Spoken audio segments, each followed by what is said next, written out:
Sur mon compte Facebook, tellement de personnes viennent dans mon inbox me demander comment devenir militaire américain. Quelles sont les conditions à remplir pour devenir militaire américain? Salut la famille EGM Media, j'espère que vous allez tous bien et que tout se passe pour le meilleur dans votre vie. Aujourd'hui, nous abordons un sujet très intéressant sur comment devenir militaire américain. Alors, que tu sois citoyen américain, résident ou même étranger et tu as pour rêve de devenir militaire américain, je pense que cette vidéo est pour toi. Alors, accroche-toi parce que dans cette vidéo, je vais t'expliquer pas à pas les étapes pour devenir militaire américain.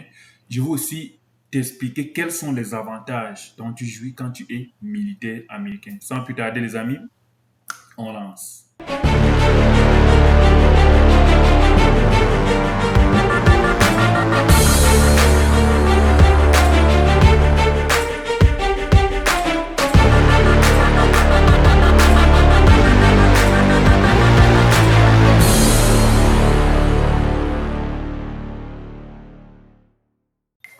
Tout d'abord, nous commençons par les conditions de base.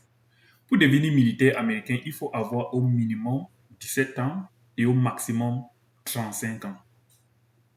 Il faut avoir un diplôme d'études secondaires, qui est le bac ou bien son équivalent. Il faut être en très bonne condition physique. Là-bas, j'insiste. C'est très important. Il faut avoir un casier judiciaire vierge ou bien très peu surchargé. On ne blague pas avec ça. Parce que dans l'armée, on ne va pas recruter des criminels. On ne va pas recruter des voleurs. Et notez bien, tout ce que vous faites aux États-Unis, ça entre dans vos casiers judiciaires, dans votre casier judiciaire.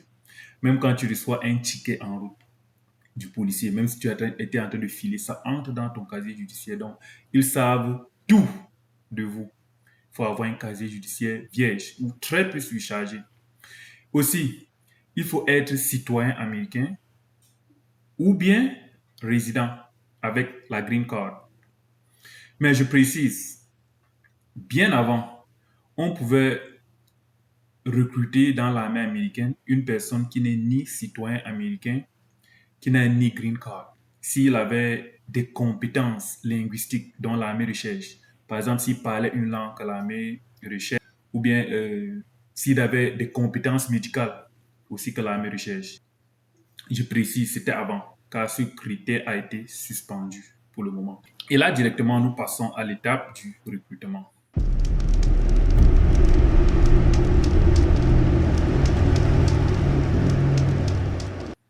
Contrairement à beaucoup de pays africains, l'armée américaine ne lance pas un concours de recrutement. Tu ne vas pas rester comme ça un jour et voir l'État est en train de recruter 50 000 soldats, 5 000 officiers. Non, ça n'existe pas. Ce qui veut donc dire, à tout moment, n'importe quel jour, tu peux décider de devenir militaire américain. Et comment ça se passe? Dans tous les quartiers, il y a minimum 2 à 3 centres de recrutement militaire. Ce que tu dois faire, c'est tu peux aller là-bas physiquement, dans un centre de recrutement militaire physiquement, ou bien tu peux chercher sur Google et avoir leur numéro et appeler. Et là, tu vas rencontrer un recruteur, il va te demander tes motivations à joindre l'armée. Ça dépend quand tu arrives ça dépend du corps que tu veux choisir, que ce soit US Army, US Air Force, Navy, Coast Guard, Marine Corps, tout ça. C'est la même procédure. Tu rencontres un recruteur, il va te demander tes motivations, vous allez parler. Et la deuxième des choses à faire, c'est de passer le ASVAB test. C'est un test d'aptitude qui comporte les mathématiques, la logique, la mécanique et bien d'autres. Et généralement, le recruteur te demande de télécharger cette application dans ton téléphone parce que tu dois t'entraîner. Tu ne peux pas dire, ça dépend si tu es intelligent ou bien si tu es prêt, tu peux aller le même jour où tu composes. Donc, tu dois t'entraîner. Il te demande de télécharger cette application dans ton téléphone. Tu rentres à la maison, tu t'entraînes, tu fais le test, tu lis bien le cours et tu t'exerces à faire les tests. Quand tu te sens prêt, tu pourras donc retourner chez ton recruteur et avoir un test officiel. Et tu dois passer. Et maintenant, il y a un examen médical qu'on appelle le MEPS. Là-bas, ça ne rit pas. C'est là où je parlais de la condition physique. Tu seras examiné pour vérifier ta santé physique, mentale. Et je vous dis, il faut avoir la bonne vue. On ne blague pas avec ça. Il faut avoir l'oreille d'or. Quand je dis oreille d'or, parce qu'on te fait le test de l'ouïe. Je ne sais pas si c'est comme ça, je ne sais pas si c'est comme ça qu'on appelle. Tu dois écouter le moindre son possible.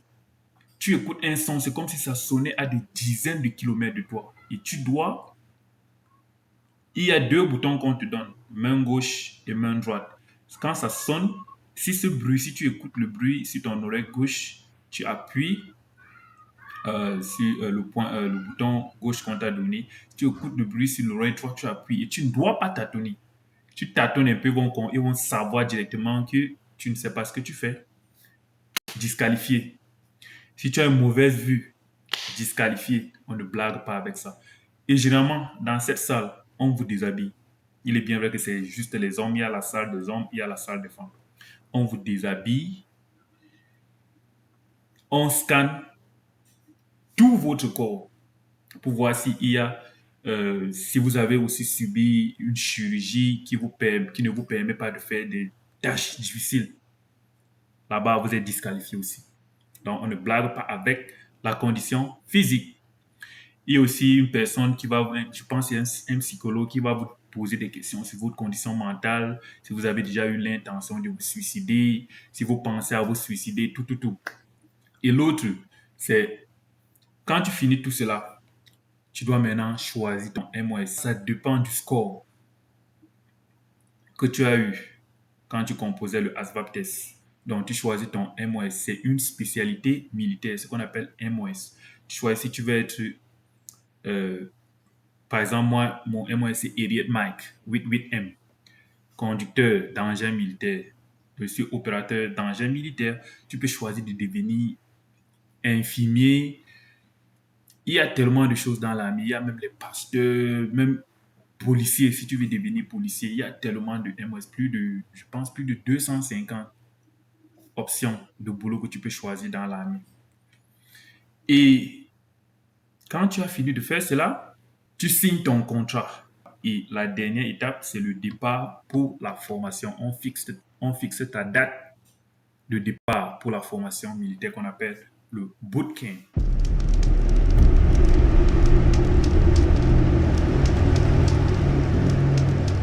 Ces points que nous venons d'aborder étaient juste des conditions à remplir pour devenir militaire.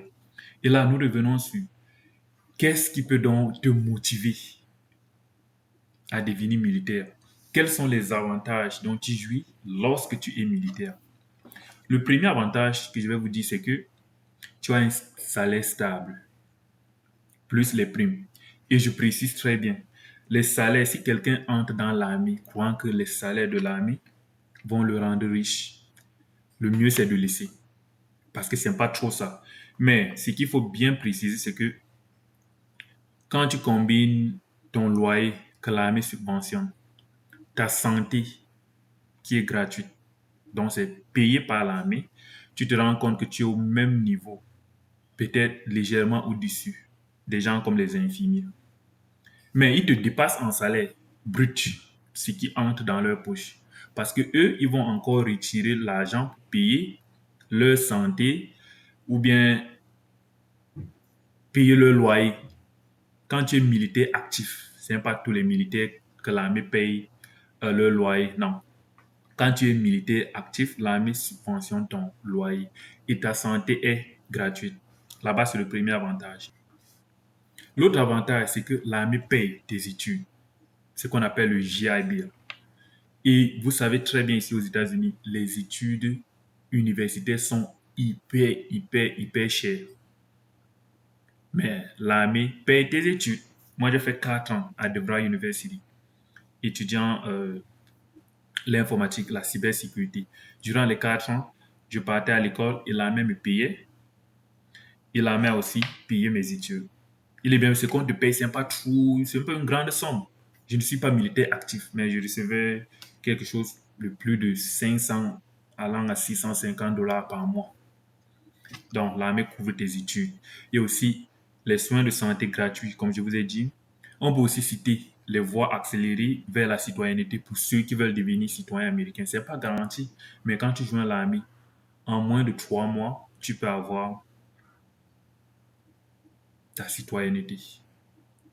Alors les amis, c'était juste une petite vidéo pour vous parler, pour vous montrer les étapes sur comment joindre l'armée américaine. Et tenez-vous prêts, le week-end prochain, nous allons faire une vidéo sur comment se déroule la formation militaire. Je vais me limiter sur ce que je connais, US Army. Donc on va voir comment se déroule la formation militaire du début jusqu'à la fin, le week-end prochain. Donc, restez connectés à la page. S'il vous plaît, les amis, n'oubliez pas de liker, de commenter et aussi de partager. C'est ce qui me motive. Quand tu te réveilles le matin, c'est la première des choses que je check pour voir si les vues ont augmenté, pour voir si on a aimé la vidéo que je fais. C'est ce qui encourage. C'est ce qui nous encourage de faire les vidéos. Sinon, si tu fais, tu vois que tu parles seul, tu vois que personne n'est intéressé, à la fin, tu vas te dire c'est mieux de laisser. S'il vous plaît, les amis, likez et partagez. Surtout, n'oubliez pas de commenter. Ceci étant dit, les amis, on se voit à la prochaine vidéo. Ciao.